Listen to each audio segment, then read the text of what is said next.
So guys आज हमारे साथ हैं Deepak sir from street lamp games Hyderabad. और आज हम बहुत कुछ सीखेंगे सर के एक्सपीरियंस से कि सर इस पोजीशन पर कैसे पहुंचे, प्लस किन प्रोजेक्ट्स में फेल हुए और किन कारणों की वजह से। So before starting the podcast I request please introduce your self. Definitely, Surya, and thank you so much, Surya, for having me for this talk. It means a lot. So, hello, guys. This is Deepak Gurijala, CEO, founder of Streetlam Games. So, we are from Hyderabad, and we are the makers of Bomberica and Keyboards Origins. We are specialists in premium games and hyper casual games. This is very brief about me. I also want to share one more thing related to Street Lamp Games, that there is a collaboration between Street Lamp Games and Crazy Labs और programme है हमारा crazy hubs Hyderabad में होगा।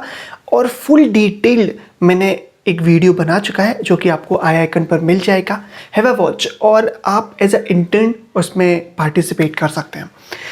सो I also request sir please tell something related to crazy hubs. Definitely, Surya. Last podcast, you have taken a great session on Crazy Hubs. Thanks to you. Right. So Crazy Hubs is just like, we Streetland Games collaborated with Crazy Labs and started this Crazy Hubs. Crazy Hub. This is not the first Crazy Hub. They already have already 8 Crazy Hubs around the world, and this is the second Crazy Hub in India after a successful Mumbai hub with 5 score. Right, this is all about hyper casual games. We are going to fund you guys, we are going to teach you guys, right, and we publish your games end of the day, right, and there'll be dedicated mentor who will be guiding you what to do, what not to do in the hyper casual market. So this is in a As per me, this is the biggest opportunity for those who wants to take paid internship in hyper casual gaming industry. So और पता है एक mentorship मिल जाएगी आपको। क्या ये जो crazy labs के प्रोफेशनल्स हैं, जो दीपक सर हैं, वो आपके मेंटर्स बनेंगे। वो सबसे बिगेस्ट अपॉर्चुनिटी जो मुझे लगती है कि जब अपन लोग ऐसे लोगों के अंडर में काम करते हैं तो बहुत कुछ सीखते हैं। फॉर एग्जांपल, अगर आप बिगिनर हैं, अगर आपको नहीं मालूम कि कितने पिटफॉल्स हैं इधर, कहाँ पर आप फेल हो सकते हैं, ये आपको आसानी से बता देंगे कि देखो यहाँ यहाँ मैं फेल हुआ था, तो आपको यहाँ से बच के चलना है। So my first question is, if you start your game dev journey from now, how you start? Because you have a lot of experience in this field now. So अगर आप आज से शुरू करेंगे तो कैसे करेंगे? Yeah, people consider starting making game or starting a game company is pretty easy, straightforward, but it's so tough, man. Seriously, and for the one should always consider whether your team can make this particular kind of a game or not. Right? People will come up with making some AAA games or top class games. It's not that way. You have to understand your team whether they can make this kind of game or not. Right? And always consider how much timeline it takes for a game, because you need to know how much budget you have. The money is very big essential. So anyone can work with you for free of cost for 1 or 2 months. Can they work for long? No, right? So you need a lot of money to make particular game. And always remember, please do not make any smurf games, right? Don't copy any game. You can change it and make your own style, or always come up with a unique game concept, right? And think in this style. You don't have to have a proper registration company, or you don't require a physical space, but you need a good team, an understandable team to make a good game, right? So as you say, be a unique in your game idea. So my question is, how you find your game idea? See, Surya, the point is everyone loves a particular kind of games, right, Surya? So I love puzzle games. See, my teammates like simulation games. A few guys will like hyper casual. So know your genre. Everyone will have their favorite genre. So whenever you go out or whenever you start thinking, you'll get that particular genre game ideas in your mind. So think through that. So if you are a certain genre favorite guy, don't think about something else, right? And from that particular idea, you try to mix it with other genres and try to get something new out of it. And this is a basic thing I'll tell to my team also. Check your surroundings, right? There'll be a table, there'll be a bottle, there'll be something through your surroundings. think how they made this in real life. How can we make it in a game? Or what we can make it with this? That's the best example. We got a Bombrika game. We took the whole house and we shifted that mechanisms to send the bomb out of the house, right? So these are the ideas we get. And the third thing which I want to tell is everyone get idea. Okay, they think this is the best idea they got. They'll try to make the game without doing research. Always go to Google Play Store and App Store, check whether this kind of a game is already available or not. Okay, if you want to make it, whether you can compete that game or not, right? After sitting for 3 months or 2 weeks or 2 years, doesn't matter. If that game is available in the market, you'll fail, right? And research. And last point is that whatever the game you make, try to have a mass appeal in that game, right? It's not about you liking the game. Just show it to your friends, teammates, or family members. Ask their opinion whether this is good or not. Means we have to see our surrounding. If we become a good observer, then we got infinite DM ideas. For example, as I say, if there is a bottle and table, you will easily make the flip the bottle game. Yeah, so we have to become a good observer for finding a game idea.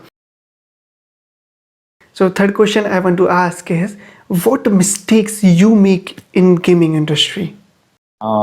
Instead of taking some other example, I'll tell my own example. Back in 2016, when I started this company, I thought I learned some millions or lakhs and so much. Then we sat for 4 months and made one hyper casual game. We don't even know the meaning of hyper casual game that time. It's called Gravity Bridge. Okay, we thought that's going to get us some money. You know how much we earn, Surya?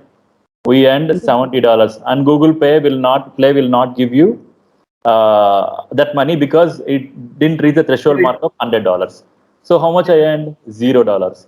So whenever people come into the market, they'll think that they'll earn this much, that much. Okay, this guy earned $1 million, that guy earned $5 million. It's a lot more behind that, right? Please have a research, right? Always ask your team whether they know this topic or not, whether they can make this mechanics or not. And always polish your game nicely. So to represent the game, it's just there is always a scope to make the game better and better and better, right? And at most timeline and budget. The first point when I told the timeline and budget, I thought of making in 2 weeks that particular Gravity Bridge. It took me 4 months. How much I spent into 8 times? I don't know. And after releasing the game, you will sit on that game for 3-4 months to clearing that bugs, releasing new updates, getting more features, right? And one more thing is that if you're a casual game developer, a premium game developer, don't release the game once the game is done. Take 2 months time, market the game. 50% of the game success comes from game development. 50% comes from marketing the game, right? Go to Google Play Store or App Store managers or higher authorities, ping them. I have a game. Can you feature it, right? So try to market the game. Come to YouTubers like you who can push the game, right? So that will give the traction to them. Just don't release the game. There are n number of mistakes, Surya. I can take one whole day for this from my experience. Now the role of publisher came here. If we have a publisher, they easily push the game. They know how to push a game. Yeah. So For that point, if I release, see, Streetline Games also know how to release a game. If I release a game, how much I can earn? 10 lakhs, 15 lakhs, 20 lakhs. But the Crazy Labs, if they release 5 crores, 6 crores, just imagine 10 crores. I'm telling in Indian numbers, how much difference? Same releasing. They know where to go, what to put, how to manage the budgets. Yes. so my next question is, you worked with how many publishers and whom you like the most? So we worked with 20 plus publishers, Surya. So it was back in 2018 when we released the Bombrika. Till that time, we never thought of working with publishers because we want to become one of the best publishers in India. So we released Bombrika back in May. So till what do you call? Till June, it was under Streetlamp Games. People are approaching us for publishing opportunities and all. We didn't give the game. So by the time I know we got something around between 3 to 5 lakhs within 1 month. That's a good number for us. exciting. Then a publisher called Cheetah Mobiles came and approached us, right? So they told that we want to publish the game. After they published, we got into 100 times profit, right? So they are my first publishers. I respect them. Then back in 2018, 2009, we are the people who started hyper casual trend, right? In back in India, we worked with Lion Studios, giving us that opportunity. We really like them. Currently, we are working with Crazy Labs. They're the best of all these 20 publishers we worked with. We really love them because of the freedom, the trust they show on the developers. Yes, The transparency they show with us. very true. So these are the advantages of publishers. As you said, you worked with 20 plus publishers. So how many problems you faced? What type of problems you faced with the publishers or clients? Not only I mean, most of my friends in this gaming market, many of us faced quite a few problems with publishers. There are enough pros, there are enough cons, right? Majorly, I'll say that there won't be any freedom of doing. Few publishers will not have a freedom, right? And few publishers will give you a 30-page or 20-page contracts, which there will be a lot of loopholes, right? Which you will not read it, right? You don't have a legal team to read that. So, and there is a miscommunication. If you talk to some Chinese publisher, they'll say something. I mean, the miscommunication will happen there, right? So, and there are things. We made the game. They check the game. They have to pay us for the prototype. There are publishers who didn't even pay us, right? They gave a hand. And there are publishers back in 2019 end. I don't want to name the publishers. We made a game, we got metrics, CPA metrics, and they took the game, they gave it to their studio, particular studios. Publishers will have some studios. They gave it to them, they made a hit out of it. Right? Lot of things happen. That is the reason you always have to read nicely, always have a good connections in the market, always go for the best publisher, right? Talk to people like us. We'll tell you who is good, who is not good. We'll help you out to reach the best people, right? These are the things, man. Yeah, this is the advantage of having a good mentor. When I talk with Webab sir, with you, I really learn a lot from your experience. What I see a general problem that if one guy wants to learn everything, he is doing programming in his project, game designing, 2D art or 3D modeling, everything. So my question is how to find our teammates, how to build our team, how you build your team. So it's a simple question. I don't usually go for conventional style Naukri or Hiree, this stuff. I don't go for that. So most of the candidates will apply through LinkedIn, and nowadays I'm recruiting from Backstage Pass and ICAT. So the colleges and CMEDU.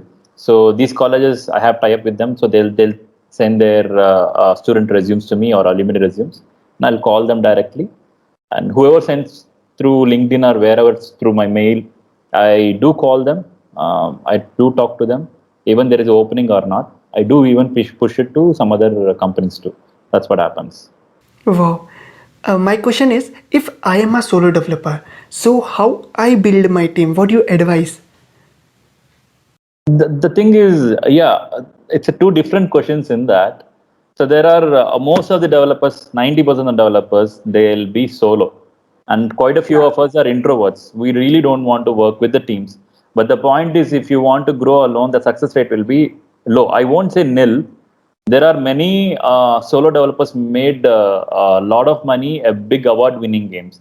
But you need a team. If you're a developer, a designer, concentrate on that. Find an artist who can comprise you with all the content you want, right? So you can find them anywhere. There are Discord channels. There are even in LinkedIn. If you like someone, go to them and ask them.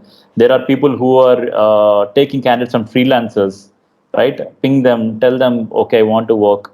See, best example is Chirag Chopra, right? He picks people from different countries or different places. He'll use it from project. How to use it, he knows it very nice, right? They have done it before.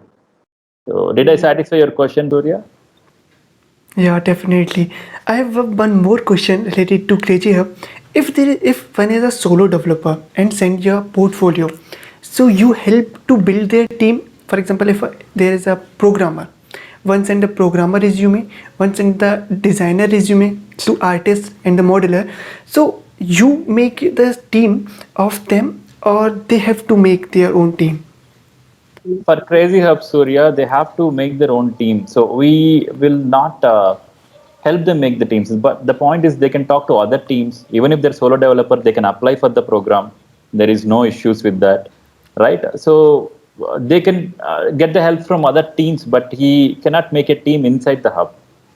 So my question is कि if one send a designer portfolio, one send a programmer and artist a model, so you can't merge them in a team. You can merge them, but in the hub we will only if let's say if the solo developer he can apply for the program, but a solo artist even if he applies, we are not taking them, right? So if it is a solo artist, we are asking the solo artist to find a developer and then apply for it, right? So if it is a designer, find an artist and find a developer and apply for it. Even if it's a 3-member team, at least one unity developer should be there. Okay, okay. So what I advise to viewers, if you are a solo, means you are a solo designer, artist or a 3D modeling or a game programmer, just send me your portfolio or contact details to my mail. I will make your team. So you easily participate in the hub. Brilliant, man. I mean, thanks to you. That is a great initiative. Thanks, man.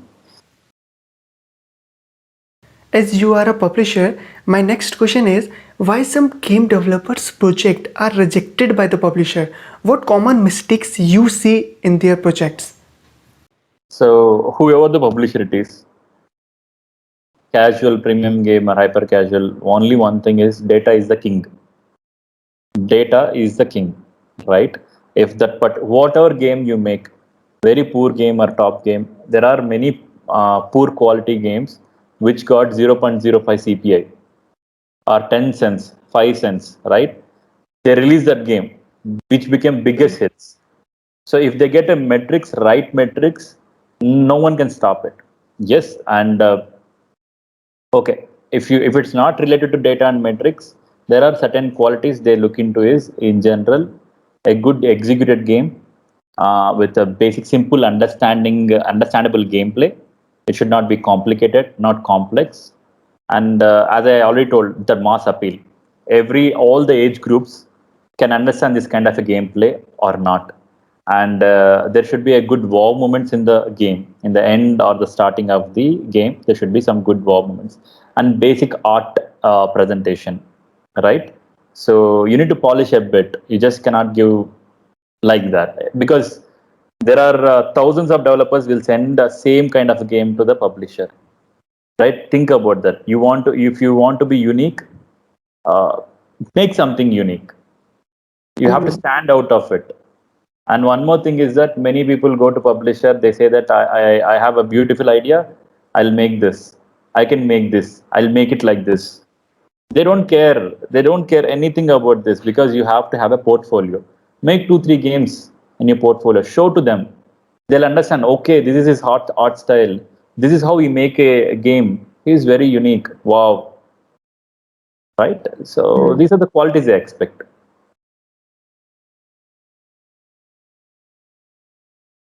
So my question is if someone has a unique game idea and have a good portfolio and wants some money from publisher, so what publisher actually see before giving the money?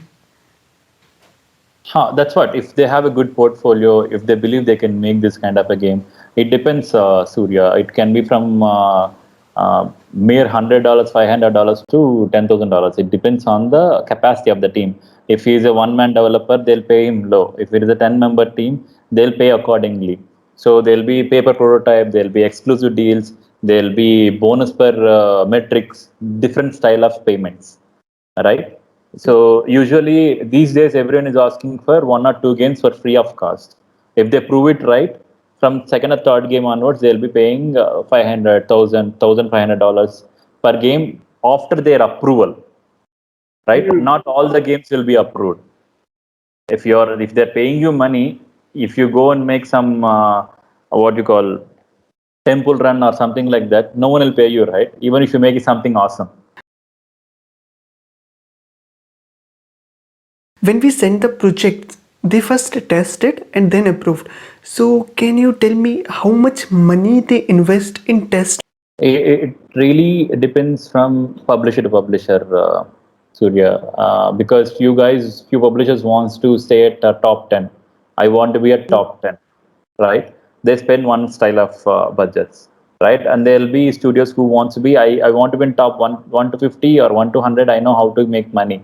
It'll be from mere thousands of dollars to up to $1 million also. They'll invest a huge amount which we can never invest. That is simple words. I can't. I mean, no one knows how exactly how much they'll be putting the money. Right? If the game survives for 2 months, they have to reinvest in the game for 2 months. If it survives for 6 months, they have to reinvest for 6 months. Right? So it depends.